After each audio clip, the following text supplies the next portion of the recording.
Sugar ఉన్నవాళ్ళు ఎటువంటి food తీసుకోవాలి, ఎటువంటి ఫుడ్ తీసుకోకూడదనేది ఇప్పుడు తెలుసుకుందాం.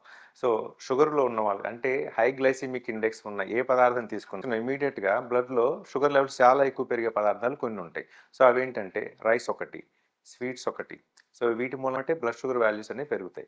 కొన్ని రకాల ఫ్రూట్స్ అరటిపండు గాని, చక్కెరకేళి గాని ఇటువంటి fruits sapota and Sitaphal. So, ఇవి తీసుకున్నా కూడా బ్లడ్ షుగర్ వాల్యూస్ అనేవి తిన్న వెమ్మటే వాల్యూస్ చాలా హైలో పెరుగుతూ ఉంటాయి. ఫ్రూట్స్‌ని మనం అవాయిడ్ చేయాలి. సో, అంతేకాకుండా ఎటువంటి ఫ్రూట్స్ తినొచ్చు. సో, జామకాయ అవి తినొచ్చు, గ్రేప్స్ అవి తినొచ్చు. అంతేకాకుండా స్వీట్స్ అండ్ కూల్ డ్రింక్స్ అనేవి పూర్తిగా ఆపేసేయాలి. Fruit juices. So, fruit juices కన్నా కూడా డైరెక్ట్ ఫ్రూట్ తినడం అనేది చాలా బెనిఫిట్ అనమాట. సో, ఫ్రూట్ జ్యూసెస్ ఎప్పుడు తీసుకున్నా కూడా వాటిలో హై షుగర్ వాల్యూస్ అనేవి ఎక్కువ ఉంటాయి. అంటే ఒక ఫ్రూట్ కాదు. ఒక జ్యూస్ రావాలంటే మినిమమ్ 2-3 ఫ్రూట్స్ అన్నా మనం యాడ్ చేసుకోవాలి.